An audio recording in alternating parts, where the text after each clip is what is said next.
Je suis pas mal certain que ça vous est déjà arrivé de rencontrer une personne aînée qui vous semblait en détresse et que vous ne saviez pas comment réagir. Grâce à la formation du citoyen repère, vous apprendrez à connaître les signes de vulnérabilité, à les reconnaître chez une personne aînée et vous allez découvrir comment agir pour aider cette personne. Le Centre d'action bénévole est un organisme communautaire situé à Saint-Esprit qui existe depuis 1985. Il couvre les 10 municipalités de la MRC de Montcalm, soit Saint-Esprit, Saint-Alexis, Saint-Calix, Saint-Jacques, Sainte-Julienne, Saint-Lin-Laurentide, Saint-Ligorie, Sainte-Marie-Salomé, Saint-Roch-de-l'Achigan et Saint-Roch-Ouest.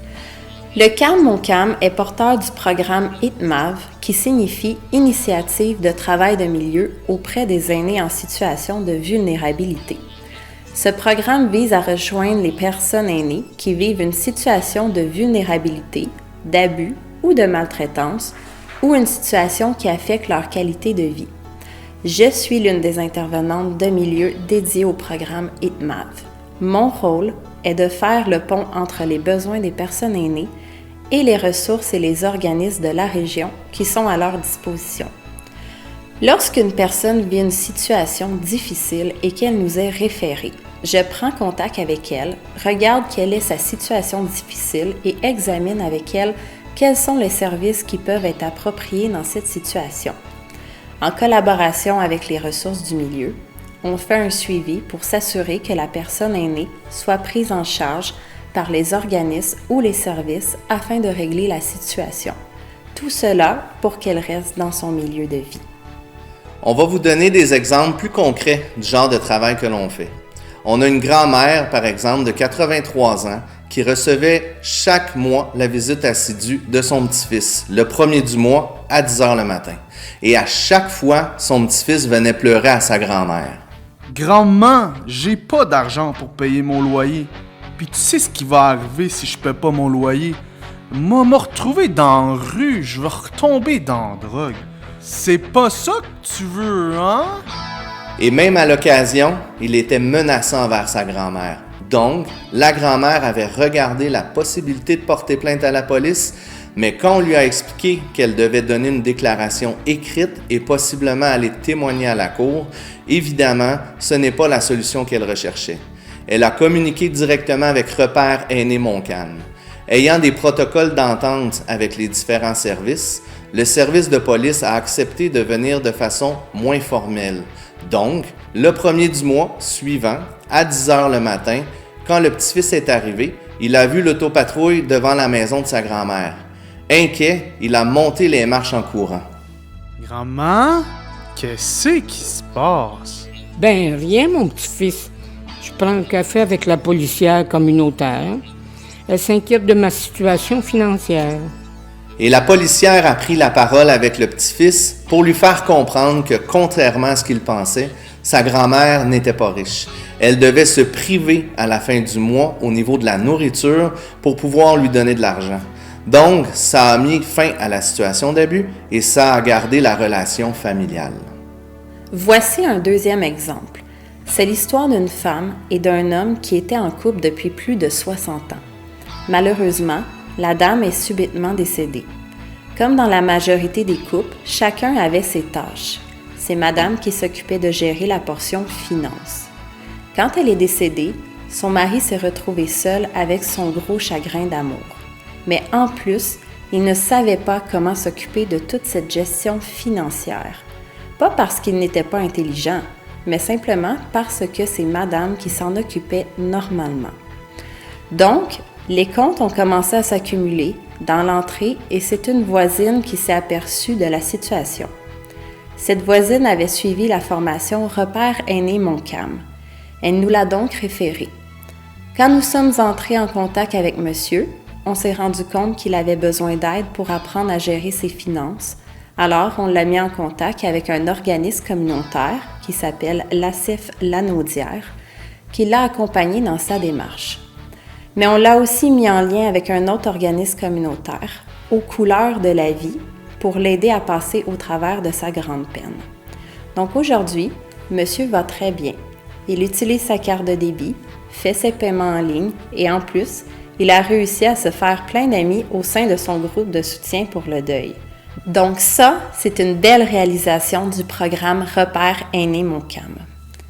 On pourrait vous donner des dizaines de cas comme ça parce que chaque année, on aide des centaines de personnes qui requièrent des services. Par contre, notre défi au Centre d'action bénévole de Montcalm est de rejoindre des personnes qui sont isolées, qui ne sont pas connues des services et qui ne connaissent pas les services. C'est pour cette raison qu'on a créé le programme Repère Aîné Montcalm. L'objectif du programme Repère Aîné Montcalm est de former des personnes dans la communauté, dans chaque municipalité et ville de la MRC de Montcalm, afin d'être en mesure de référer des personnes aînées qui vivent une situation de vulnérabilité, d'abus ou de maltraitance ou toute situation qui affecte leur qualité de vie pour qu'on puisse les aider. Donc concrètement, c'est pour élargir le filet de sécurité entourant les personnes aînées. Le rôle d'un citoyen repère est de faire partie des premières mailles du filet de sécurité autour de la personne aînée.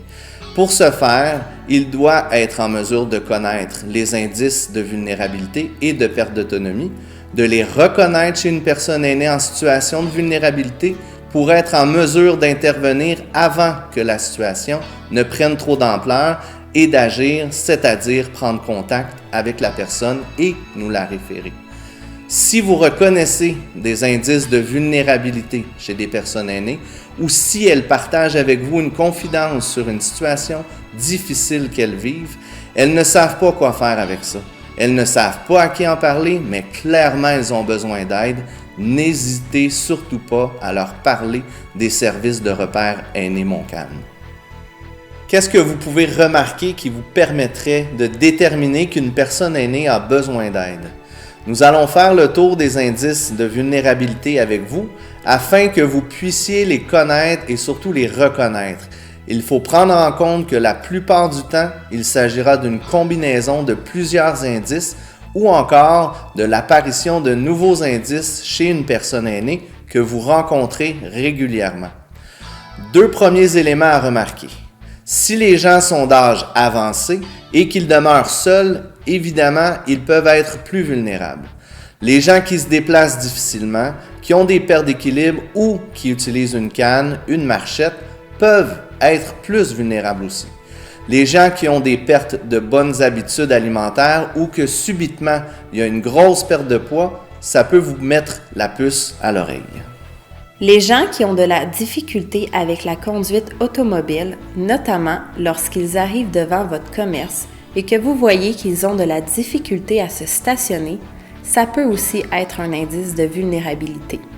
Les gens qui ont une hygiène déficiente, que ce soit de l'hygiène corporelle, ils ne se lavent plus ou il y a des mauvaises odeurs, l'hygiène vestimentaire, ils portent des vêtements souillés ou l'hygiène résidentielle, ils n'entretiennent plus leur maison comme ils l'ont déjà entretenue. Des gens qui ont un habillement inapproprié, qui arrivent en pantoufles l'hiver au dépanneur ou qui se promènent avec un grand manteau long et chaud l'été parce qu'ils n'ont plus nécessairement la notion des saisons ou de la température. Ce sont aussi des indices de vulnérabilité. Les personnes aînées à faible revenu ou qui vivent dans des conditions de pauvreté sont beaucoup plus vulnérables. Les gens qui sont isolés socialement, c'est-à-dire qu'ils ont très peu d'amis, pas de visites, pas d'enfants ou qui ne participent pas à des clubs sociaux, par exemple, aux activités de l'âge d'or ou autres, sont malheureusement plus vulnérables, ainsi que les gens qui sont isolés géographiquement, donc qui demeurent plus retirés, par exemple au bout d'un rang, pas de visite, pas de voisins, pas de service, sont plus vulnérables. Les gens qui ont un discours répétitif ou qui ont des pertes de mémoire, des gens qui ont de la difficulté à régler leurs factures, qui ouvrent leur portefeuille au livreur de la pharmacie pour qu'ils prennent le montant réclamé parce qu'ils ne sont plus capables de compter l'argent, ou les gens qui se rendent à un commerce à plusieurs reprises pour régler la même facture déjà payée. La prise inégale de médicaments aussi. La personne prend 2-3 fois la même médication la même journée ou à l'inverse, certaines journées, elles oublient de prendre sa médication. Les déficiences sensorielles, c'est-à-dire la personne a des problèmes de vision ou des problèmes de surdité, c'est sûr que ça apporte un lot de difficultés, donc ça rend ces gens-là plus vulnérables. La limitation des activités quotidiennes. À l'époque, la personne cuisinait très bien, faisait son ménage, entretenait bien le terrain, tout se passait bien.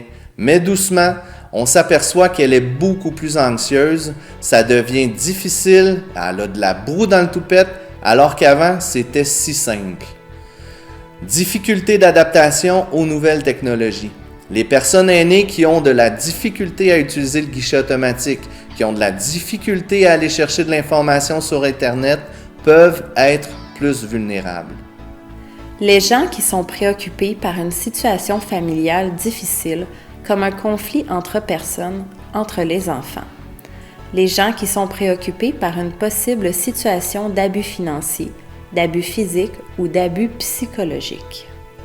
Si vous remarquez plusieurs indices de vulnérabilité ou que la personne vient vous voir, vous confie une situation, elle ne sait pas quoi faire avec ça, elle a besoin d'aide, elle n'ose pas trop en parler, mais surtout, elle ne sait pas à qui s'adresser, alors le moment est venu pour vous de parler de Repère Aîné Montcalm.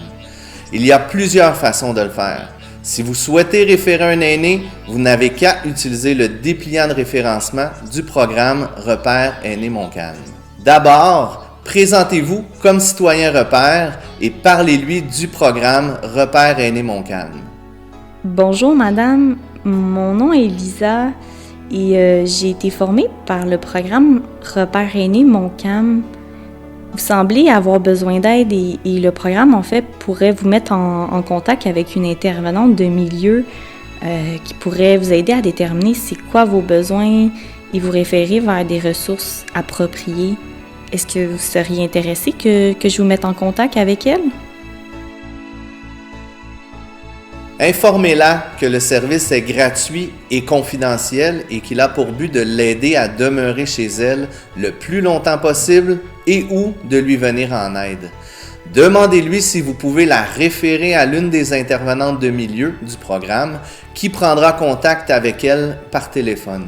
Elle est libre à tout moment de changer d'avis et cela ne l'engage en rien. Lisez-lui le formulaire d'autorisation, de divulgation d'informations et assurez-vous qu'elle a surtout bien compris. Si la personne aînée accepte d'être référée à l'une des intervenantes de milieu, vous devez remplir la partie détachable du dépliant de référencement. D'abord, dans la grille d'observation, cochez les indices que vous avez observés chez la personne aînée. Il n'est pas nécessaire de lui dévoiler les indices que vous avez cochés, et ce, pour éviter de l'humilier et de créer une résistance. Par la suite, remplissez le formulaire d'autorisation de divulgation d'informations avec les informations de la personne, nom, date de naissance, numéro de téléphone et adresse. Inscrivez votre nom et le nom de votre organisation, si applicable, dans la section appropriée. Par la suite, demandez à la personne de signer le formulaire d'autorisation de divulgation d'informations. La signature sous-entend que la personne vous autorise à transmettre ces informations à l'une des intervenants de milieu de Repère Aîné Montcalm. Sans signature, vous n'avez pas le droit de nous référer la personne. Donc, après avoir rempli la grille d'observation et le formulaire d'autorisation, détachez cette partie du dépliant, gardez-la précieusement et remettez l'autre partie à la personne aînée pour que dans la journée ou dans la soirée, quand la personne se demande « c'est quoi déjà qu'ils m'ont dit aujourd'hui ?» Tout est là. La partie que vous avez conservée, veuillez nous l'acheminer le plus rapidement possible pour que l'on puisse communiquer avec la personne aînée qui a besoin d'aide. Vous pouvez prendre le formulaire en photo ou le numériser et nous l'envoyer par courriel ou texto. Vous pouvez également communiquer par téléphone avec l'une des intervenantes de milieu ou venir au Centre d'action bénévole de Montcalm pour nous remettre le formulaire en personne. Si jamais la situation ne s'y prête pas, vous n'avez pas le temps de prendre les coordonnées de la personne ou de remplir le formulaire de référencement à ce moment-là, vous pouvez simplement remettre le dépliant à la personne aînée.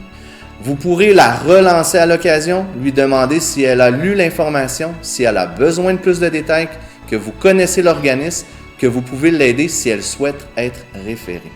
Si vous avez oublié ce que je viens de vous mentionner, dans le dépliant de référencement, vous trouverez un aide-mémoire pour vous rappeler des étapes. Il peut arriver aussi qu'un cas vous préoccupe grandement, quelqu'un qui semble vraiment avoir besoin d'aide, mais qui ne veut rien savoir ou avec qui vous n'êtes pas capable d'entrer en communication. À ce moment-là, vous pouvez simplement nous appeler. Si vous voyez partir quelqu'un de votre commerce et vous vous dites « J'espère qu'il y a des proches autour de lui » et que vous êtes vraiment préoccupé, appelez-nous et nous allons trouver une façon d'entrer en communication avec cette personne, même si vous n'avez pas réussi à lui faire remplir le dépliant. On aimerait vous présenter 2 exemples de belles collaborations réalisées en lien avec des citoyens repères qui démontrent toute l'importance de ce rôle. On a une dame de 93 ans, autonome, qui vivait seule à la maison. Un jour, elle s'est rendue chez sa coiffeuse et lui a fait part d'une préoccupation. Il y a une situation chez nous qui dure depuis longtemps. Il y a une grosse fissure dans la cheminée de mon salon, puis l'eau rentre, puis le froid rentre. L'hiver s'en vient, puis ça m'inquiète. J'en ai déjà parlé à mon assureur, puis il s'en est pas préoccupé. Donc, la coiffeuse Citoyenne Repère nous a référé la personne. Une intervenante de milieu a pris contact avec la dame, s'est rendue chez elle et a fait des vérifications au niveau des assurances.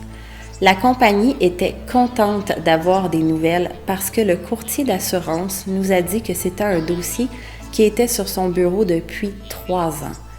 À l'époque de la réclamation, il avait fait des démarches pour une estimation des coûts des travaux pour trouver un entrepreneur, mais que la dame n'avait jamais donné suite, donné l'autorisation pour faire les travaux. Donc, maintenant qu'il avait l'autorisation, ça pouvait être fait rapidement. Quelques semaines plus tard, le cas était réglé. J'aimerais vous faire part d'une 2e situation de collaboration avec un citoyen repère. C'est l'histoire d'une dame qui s'est présentée dans une institution financière. Elle était nerveuse, elle voulait faire un virement bancaire de plusieurs milliers de dollars à l'étranger pour son nouvel ami qu'elle avait rencontré sur Facebook. La caissière qui avait suivi la formation du citoyen repère a tout de suite senti qu'il y avait une possibilité d'arnaque et que la dame était vulnérable. Elle lui a parlé de Repère Aîné Montcalm et a complété le document de référencement du programme avec elle. Heureusement, on a pu communiquer avec la dame rapidement pour se rendre compte qu'effectivement, il s'agissait d'une arnaque amoureuse. Mais la dame était très accrochée. Elle était tombée dans le piège des beaux messages « ma chérie »,« mon amour » et elle croyait fermement à l'histoire de cet homme qui demandait de l'argent pour l'aider avec sa famille. Donc, on a essayé d'amener la dame vers les services des policiers. On a appelé la police pour avoir plus d'informations pour l'aider à réaliser que c'était vraiment une fraude et qu'il ne fallait pas envoyer d'argent. Elle ne voulait pas contacter la police, elle était trop nerveuse. Donc, l'intervenante de milieu l'a fait. On a parlé avec un policier qui a eu la brillante idée de nous faire parvenir une capsule vidéo qu'on a pu présenter à la dame. Et dans cette capsule-là, on y expliquait en détail la fraude et on disait clairement de ne pas tomber dans le piège et de surtout de ne pas envoyer d'argent. La dame a compris. Elle a beaucoup pleuré, elle avait de la peine, elle était tombée amoureuse. Mais elle a compris qu'il ne fallait surtout pas envoyer de l'argent et elle l'a bloqué de ses contacts. Donc, ça, c'est une belle collaboration entre 3 partenaires. Premièrement, l'institution financière, le corps policier et le programme Repère Aîné Montcalm. Vous voyez également toute l'importance d'un rôle de citoyen repère. Voilà qui met fin à la formation. Vous êtes maintenant un citoyen repère pour le programme Repère Aîné Montcalm. Nous vous félicitons, mais surtout nous vous remercions. Nous vous invitons à remplir le formulaire disponible sur la page d'accueil du site web du programme afin de recevoir et imprimer votre attestation indiquant que vous êtes un citoyen repère. Vous faites maintenant partie du filet de sécurité autour des personnes aînées de la communauté. Des policiers, des pompiers, des conseillers financiers, des coiffeuses, des employés municipaux, des agents d'accueil et des citoyens ont été formés par le programme Repère Aîné Montcalm. Souvent, les travailleurs et travailleuses baissaient les yeux devant des situations où des personnes aînées étaient en difficulté, parce qu'ils ou elles ne savaient pas comment les aborder, quoi leur dire, quoi faire pour les aider. Maintenant que vous savez que Repère Aîné Montcalm existe, vous pouvez contribuer à améliorer le sort d'une personne. Parlez-en à votre entourage, partagez la formation. Si toutefois, nous n'avons pas répondu à toutes vos questions, vous avez des cas spécifiques que vous aimeriez discuter avec nous, n'hésitez surtout pas à nous contacter en tout temps. Merci beaucoup de votre précieuse collaboration et bonne chance dans votre nouvelle mission.